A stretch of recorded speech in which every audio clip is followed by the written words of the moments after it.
राम राम, आदाब, सत श्री अकाल। कैसे हो सारे लोग। आज अपन इस वीडियो में डिस्कस करेंगे कार्बोहाइड्रेट के बारे में। कार्बोहाइड्रेट का मीनिंग क्या होता है इसको समझेंगे, और कार्बोहाइड्रेट कितने टाइप के होते हैं इसको भी समझेंगे। पॉलीमर क्या होता है इसको भी समझेंगे। अलग अलग तरीके के जो ग्लूकोज यूनिट है या फिर अलग कार्बोहाइड्रेट जो भी यूनिट्स है उनके बारे में अपन जानेंगे।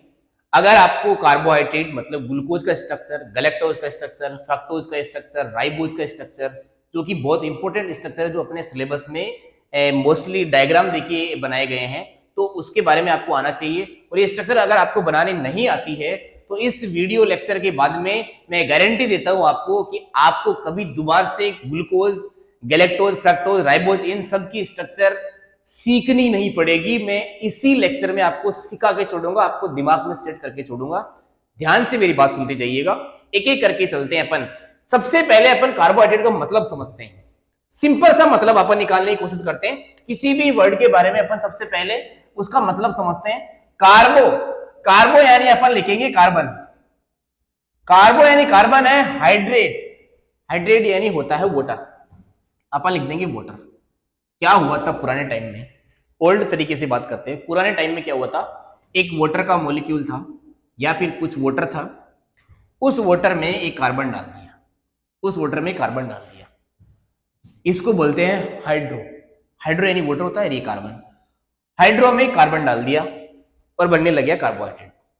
तो ये एक तरीके से खूब सारा वाटर था, खूब सारे कार्बन थे, इनको यहाँ पे मिक्स किया गया तो क्या बन गया, कार्बोहाइड्रेट। और यही मतलब होता है कार्बोहाइड्रेट का। पुरानी डेफिनेशन यही बोलती है, कार्बन के hydrate, hydrate of carbon, carbon के हाइड्रेट्स, कार्बन के हाइड्रेट्स। कार्बन को किसमें डाल दिया गया, पानी में डाल दिया, क्या बन गया, कार्बोहाइड्रेट। ओल्ड डेफिनेशन यही बोलती है। इससे एक फॉर्मूला ड्राइव कर लिया अपन ने, एक जनरल सी फॉर्मूले को अपन ने फॉर्म कर लिया। देखो क्या बोला है कि अपन ने कार्बन को H2O में डाला है, तो बिल्कुल डाला है। कितने कार्बन डाले, तो मैं बोलता हूँ X कार्बन डाले।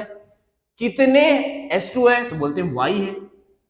ऐसा एक फॉर्मूला बना लिया सिंपल सा। इसे थोड़ा सा और सिंपल करके लिख लेते हैं। देखो अगर मैं तुम्हें ये बोलूं कि इस x की जगह कुछ कार्बन का नंबर पुट कर देते हैं, तो मैं बोलता हूं कि x और y को अपन पहले इक्वल कर लेते हैं, कि दोनों को बराबर ही रख लेते हैं। चलो इसकी जगह मैं रखता हूं 6 रख देता हूं, क्योंकि आप सबने ग्लूकोज का नाम बहुत बार सुना है, इसलिए ग्लूकोज से आपको सही से समझ में आएगा। मैं x और y की जगह 6 रख देता हूं। देखना C6H2O के ब्रैकेट के बाहर 6, इसको मैं जब आगे लिखूंगा तो लिखूंगा C6H12O6, ये आपका ग्लूकोज है, इसे आप कार्बोहाइड्रेट बोलते हैं, और यही कार्बन के हाइड्रेट्स है। क्या ये फॉर्मूला हर एक शुगर के लिए, हर एक सैकराइड के लिए एप्लीकेबल है, तो बोलते हैं नहीं, हर एक शुगर में फिट नहीं बैठता। कैसे, मैं आपको बताता हूं। आपने एक ऐसी स्ट्रक्चर देखी है,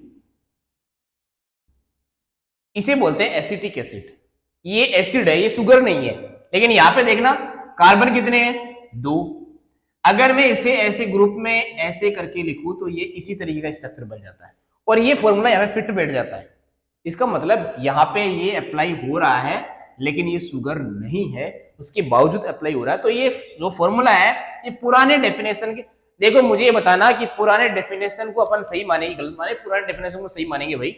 जब कुछ नहीं पता था तब कम से कम ये तो पता था। तो मोस्ट ऑफ शुगर के केस में अप्लाई भी हो जाता है, लेकिन कुछ शुगर है जिनके केस में अप्लाई नहीं होता, और कुछ ऐसे अपने पास में केमिकल्स है उन पे भी अप्लाई हो जाता है। इसलिए अपन इसे थोड़ा गलत डेफिनेशन मान लेते हैं अब मॉडर्न टाइम के हिसाब से। तो नया तरीके से इसको डिफाइन किया गया। तो नया तरीका क्या है डिफाइन करने का, तो नए तरीके से डिफाइन करते सुनो भाई। पुराना तरीका समझ में आया, पुराने तरीके में कुछ नहीं बोलेंगे, पानी में क्या डाल देंगे, कार्बन डाल देंगे, H2O में कार्बन ऐड कर देंगे। अब नई डेफिनेशन क्या है, नई डेफिनेशन ये बोलती है कि ये कार्बन के हाइड्रेट्स नहीं है, ये है, क्या है, ये है पोली, पोली यानी होता है एक से ज्यादा, हाइड्रोक्सी, पोली हाइड्रोक्सी, हाइड्रोक्सी यानी होता है OH ग्रुप, एक से ज्यादा ग्रुप। पोली यानी एक से ज्यादा, हाइड्रोक्सी यानी OH ग्रुप, एक से ज्यादा ग्रुप। और किसके ग्रुप, कीटोन एंड एल्डिहाइड। ये क्या है भाई, ऑर्गेनिक केमिस्ट्री में आप जानते हैं, ऑर्गेनिक केमिस्ट्री में आप जानते हैं, नहीं जानते तो मैं आपको बताता हूं कीटोन क्या होता है, एल्डिहाइड क्या होता है। ऐसे कार्बन की अपन चेन बनाते हैं, सबसे सिंपलेस्ट चेन बना देते हैं। ऐसे कार्बन की चेन बनाई, इसके कार्बन के ऊपर मैं ऐसे एक डबल बॉन्ड बना के ऑक्सीजन लगा देता हूं, क्योंकि कार्बन की वैलेंसी क्या होती है, कार्बन की वैलेंसी 4 होती है। चारों वैलेंसी को अपन पूरी कर देंगे, यहाँ पे बाकी वैलेंसी को हाइड्रोजन से पूरी कर सकते हैं। अपन इस पॉइंट पे ध्यान देंगे। एक कार्बन पे एक डबल बॉन्ड लगा के ऑक्सीजन लगा दिया, इस ग्रुप को अपन कीटोन ग्रुप बोलते हैं। अब अगर मैं इस कीटोन ग्रुप के बाद में जितने भी कार्बन है उन सब कार्बन में ऐसे OH लगा दूं, OH लगा दूं बहुत सारे ऐसे, तो OH एक से ज्यादा हो गए कि नहीं हो गए? अगर OH बहुत सारे हैं तो उसके लिए अपन वर्ड यूज करते हैं पॉली हाइड्रोक्सी यानी OH ग्रुप, और किसके साथ में जुड़े हुए हैं? कीटोन के साथ में जुड़े हुए हैं, इसे पॉली हाइड्रोक्सी कीटोन। बहुत बढ़िया, सिंपल सी बात है। ऐसी ही बात और करते हैं, एक कार्बन कार्बन की चेन बनाते हैं, अब की बार ऐसे बना लेते हैं चेन। अब की बार क्या करता हूं मैं, ऐसे ग्रुप होता है, ये ग्रुप देखो यहाँ पे कार्बन है, यहाँ पे कार्बन है, इस कार्बन की चेन के बीच में कहीं पे आया, मतलब कार्बन कार्बन के बीच में आया। ये जो नया ग्रुप जो मैं बनाने जा रहा हूं, इसको मैं मॉडिफाई कर देता हूं, या फिर इसको मॉडिफाई कर लेते हैं। इस कार्बन के सर पे मैं ऐसे 2 डंडे लगाए ऑक्सीजन लगा देता हूं, और एक वैलेंसी को पूरा करने के लिए मैं यहाँ पे हाइड्रोजन लगा देता हूं।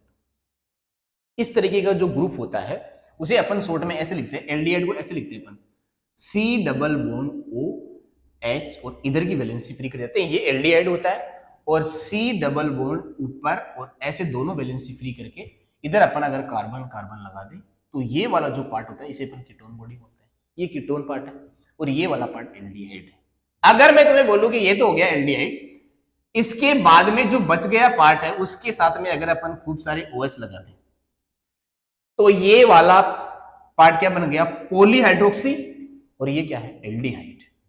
ये नई डेफिनेशन है, और ये सटीक डेफिनेशन भी है। नई डेफिनेशन क्या बोलती है कि कार्बोहाइड्रेट कुछ भी नहीं है, कार्बोहाइड्रेट क्या है, पॉलीहाइड्रोक्सी कीटोन और एल्डिहाइड है। इसके बेस पे अब अपन आगे बढ़ते हैं और कार्बोहाइड्रेट को समझने की कोशिश करते हैं।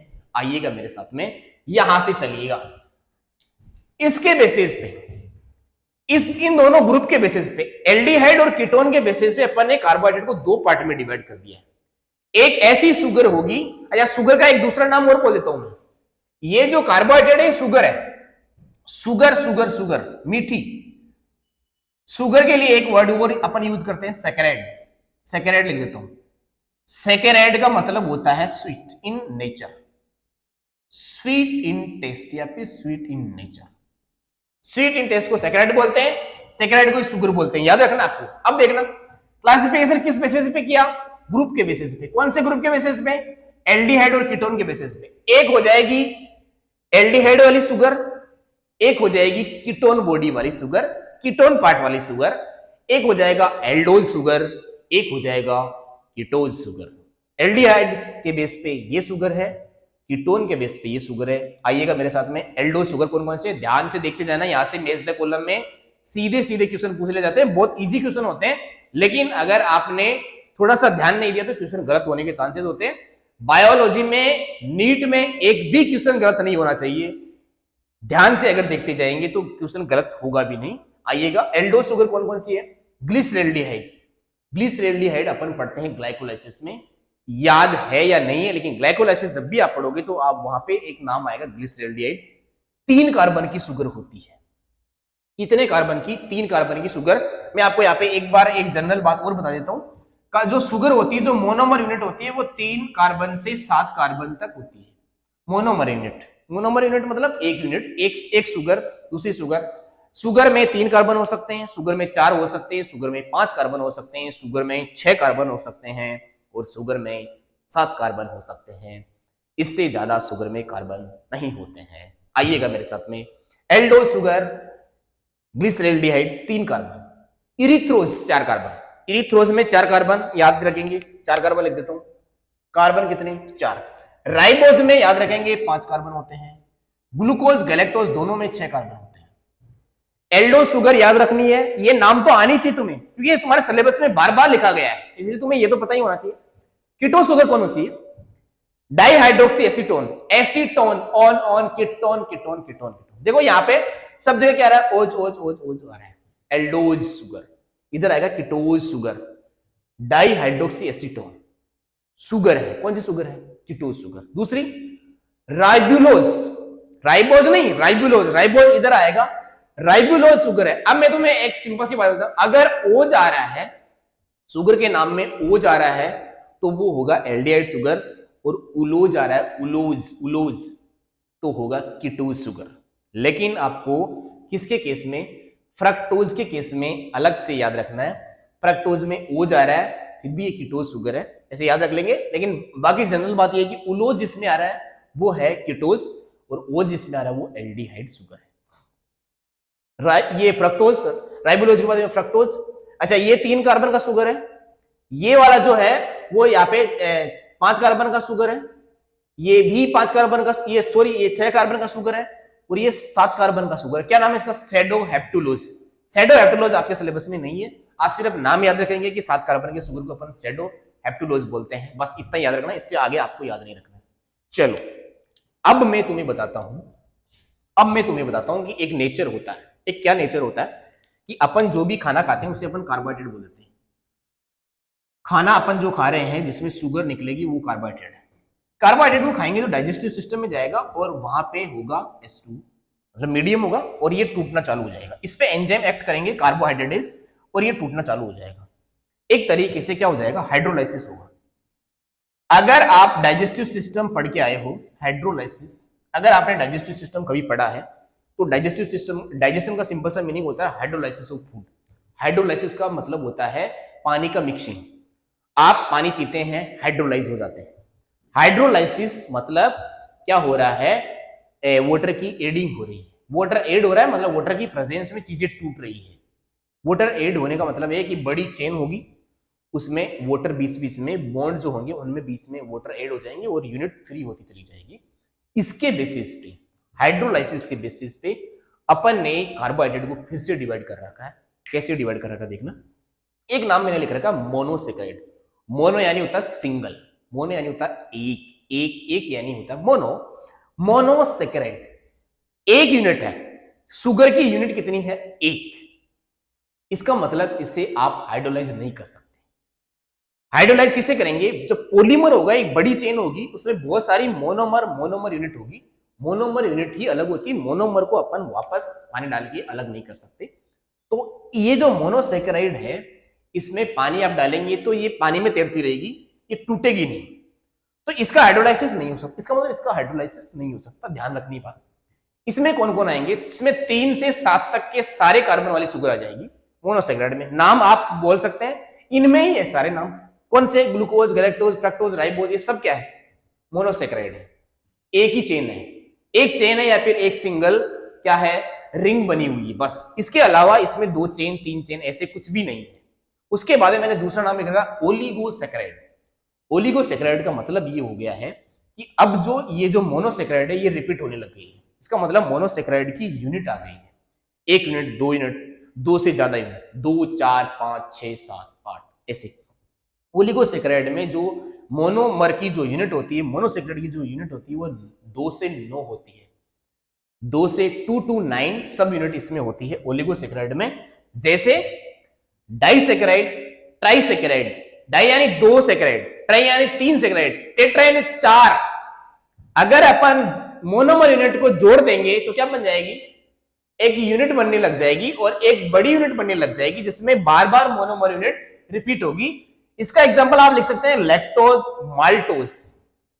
ये जो है ये क्या है, ओलिगोसेक्राइड में आएंगे। इसमें कम से कम 2 क्या है, सब यूनिट है किसकी, मोनोसेक्राइड की। क्या इतनी बात समझ में आई? अगर इतनी बात समझ में तो आगे चलते हैं। आगे नाम लिख रखा पॉलीसेक्राइड। पॉली का मतलब अभी मैंने बताया था, पॉली यानी होता है 1 से ज्यादा। अगर मोनोमर यूनिट 10 या 10 से ज्यादा है, 10 या 10 से ज्यादा मोनोमर यूनिट रिपीट हो रखी है, मोनोसेक्राइड 10 से ज्यादा रिपीट हो रखे हैं, उसे अपन बोलते हैं पॉलीसेक्राइड। पॉलीसेक्राइड के एग्जांपल आप लिख सकते हैं सेलुलोज।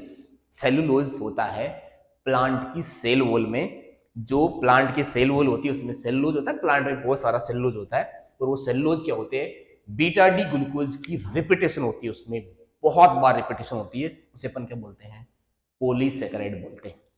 लास्ट में एक नाम लिख रखा है डिराइव्ड मोनोसेक्राइड। डिराइव्ड मोनोसेक्राइड का मतलब एक शुगर की यूनिट है और उसके साथ में कुछ ग्रुप चिपका दिया गया, तो क्या हो गया, वो डिराइव्ड हो गया। मतलब अब मोनोसेक्राइड नहीं रहा, उसके साथ में कुछ ना कुछ चीजें नई चिपक गई है। देखिए देखिए यहाँ पे मैंने नाम लिख रखा है, क्या क्या नाम लिख रखा है, ध्यान से देखते जाना।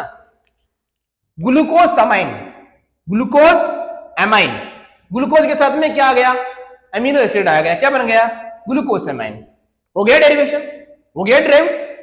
ग्लूकोज लिपिड, ग्लाइकोलिपिड, ग्लूकोज के साथ में क्या आ गया, लिपिड आ गया। लिपिड शुगर होता है क्या, नहीं, ग्लूकोज के साथ में लिपिड आ गया, हो गया ड्राइव, बहुत बढ़िया। ग्लूकोरोनिक एसिड, ग्लूकोरोनिक, ग्लूकोज के साथ में एक एसिड मिक्स हो गया, क्या हो गया, डिराइव्ड मोनोसेक्राइड हो गया, डीऑक्सीराइबोज। यहां से ध्यान से देखना, यहां पे मैं राइबोज लिखा हुआ, ये रहा राइबोज।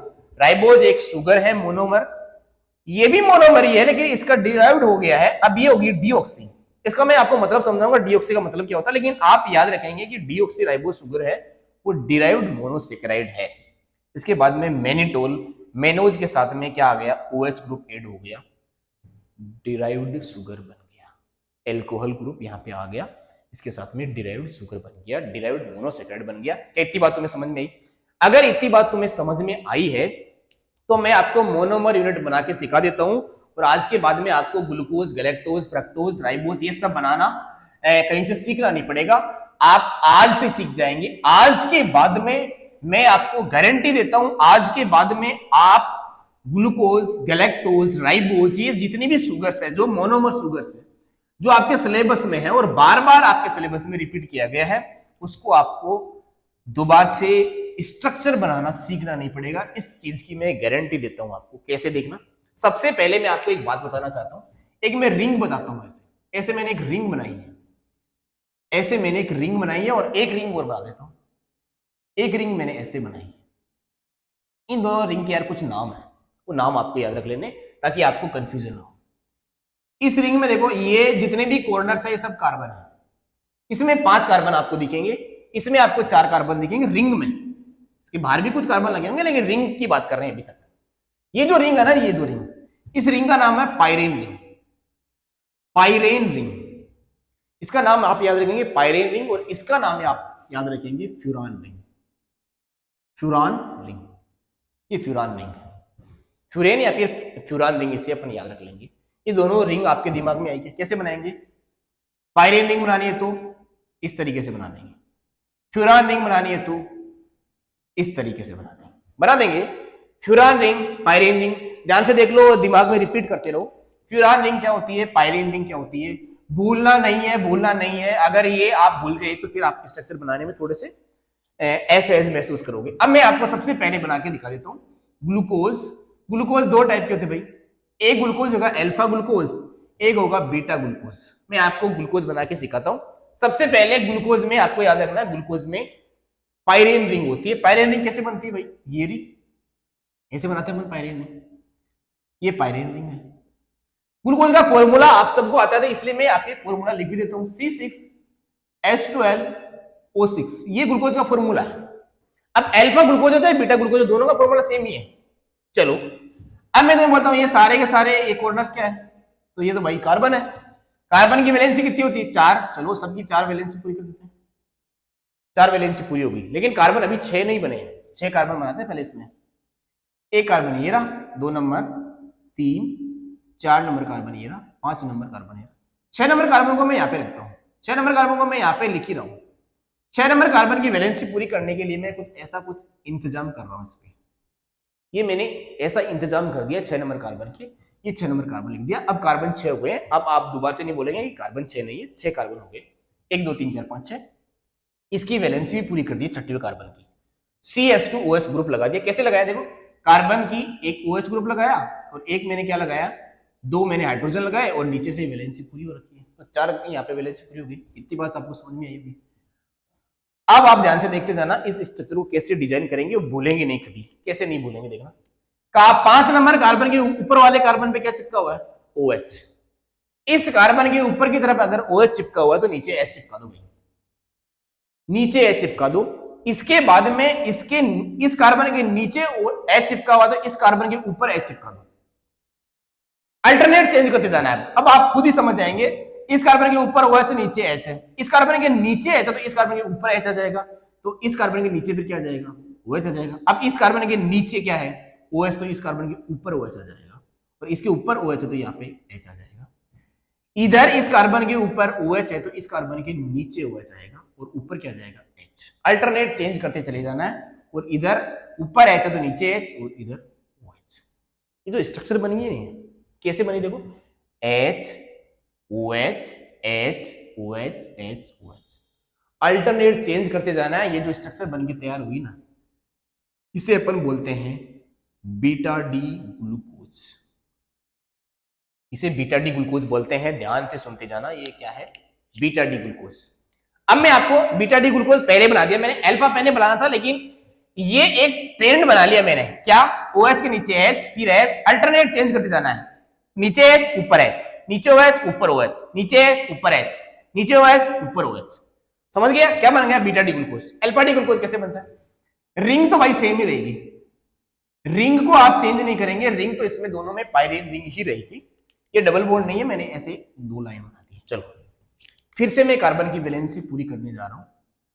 ये कार्बन की वैलेंसी मैंने पूरी कर दी और मैंने ये कार्बन भी चिपका दिया साथ में, छठवां कार्बन चिपका दिया। अब वही ट्रेंड बनाएंगे वापस, H नीचे H ऊपर, OH नीचे OH ऊपर, H नीचे H ऊपर, OH H OH। Same structure बना दिया। सेम स्ट्रक्चर तो नहीं बनेगी, अल्फा डी ग्लूकोज की सेम स्ट्रक्चर तो नहीं बनती है। एक नंबर कार्बन जो है उस कार्बन पे पोजीशन एक्सचेंज करेंगे और जैसे ही अपन बेटा पोजीशन एक्सचेंज करेंगे तो अल्फा से क्या बन जाएगा, वो अल्फा से वो बन जाएगा बीटा बन जाएगा। ऐसी पोजीशन इस पे देखो, यहाँ पे ऊपर OH है नीचे H है, यहाँ पे ऊपर H है नीचे OH है और ये बन के तैयार हुआ है अल्फा डी ग्लूकोज।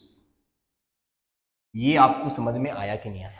अगर ये समझ में आया तो अब मैं आपको नेक्स्ट स्ट्रक्चर जो बताने जा रहा हूं उस स्ट्रक्चर का नाम है गैलेक्टोज। गैलेक्टोज और ग्लूकोज में ज्यादा फर्क नहीं है, लेकिन यहाँ पे मैं आपको एक बात और बताना चाहता हूं। मुझे बताओ इस पूरी स्ट्रक्चर में कौन से नंबर कार्बन पे चेंजेस हुए हैं?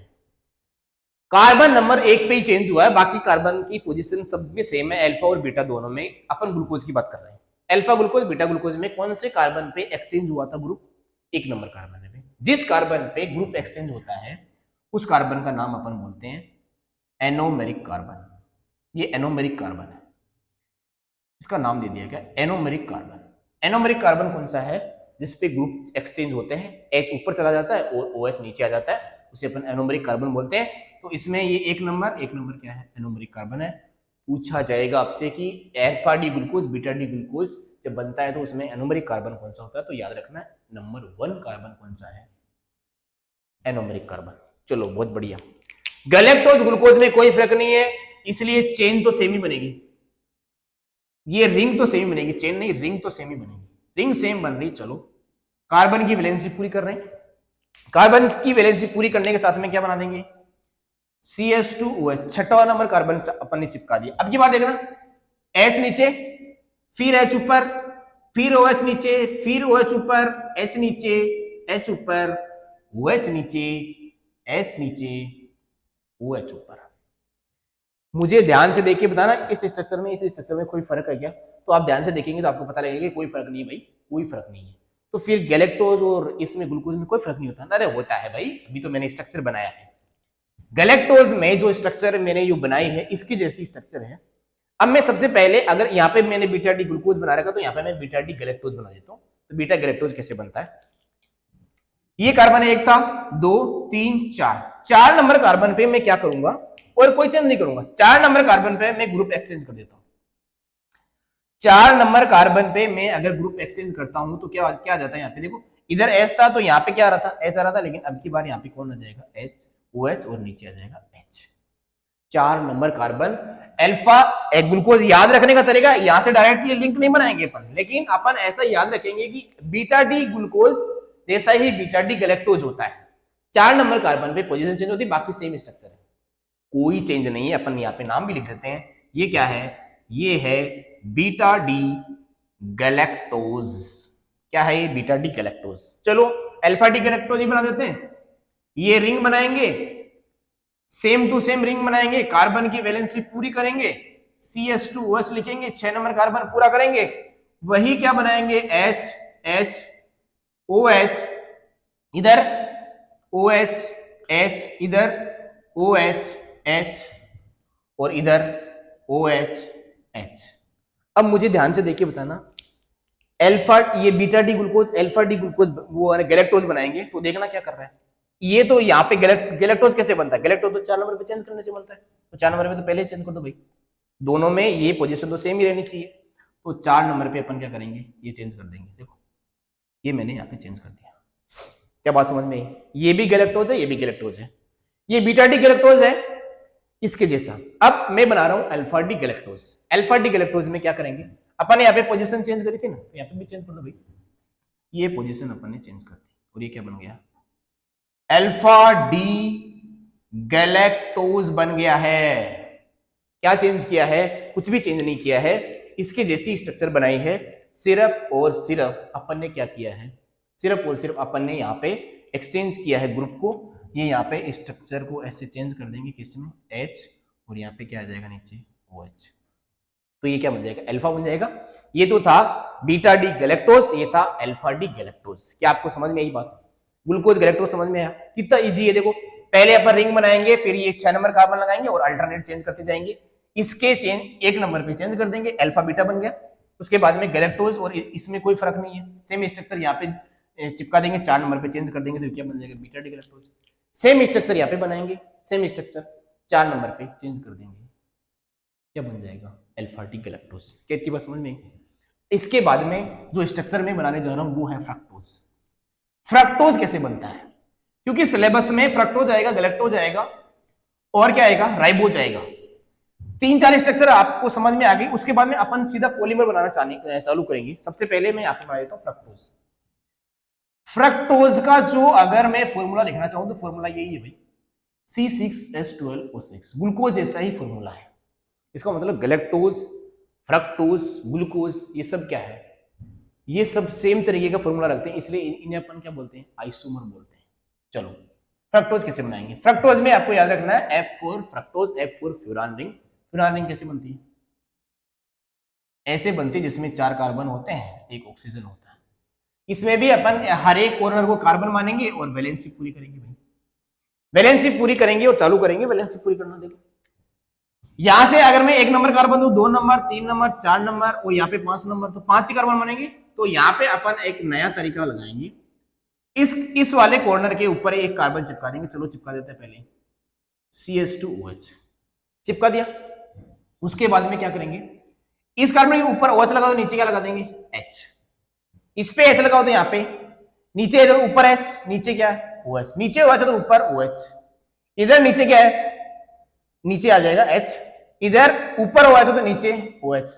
ऊपर यहाँ पे क्या लगाएंगे, H। नहीं नहीं नहीं नहीं भाई, यहाँ पे H नहीं लगाएंगे, यहाँ पे लगाएंगे अपन CH2OH। अगर मैं तुम्हें बोलूं कि अब बताओ कार्बन कितने हो गए, तो कार्बन यहां से काउंट करेंगे।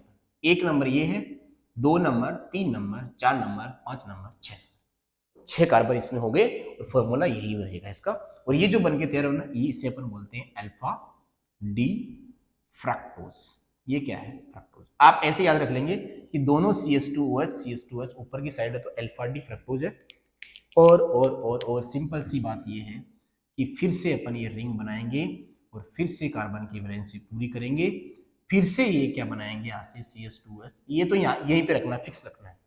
मैं पीछे वाली रिंग में भी यहाँ पे फिक्स ही रखा था। OH के नीचे H, इधर H, इधर OH, इधर OH, इधर H। अब की बार क्या कर रहे हैं, एक ये जो कार्बन है, ये कौन सा कार्बन है भाई, 2 नंबर कार्बन है, ध्यान से देखना, ये 1 नंबर का, ये 2 नंबर है। अब की बार 2 नंबर को चेंज करेंगे।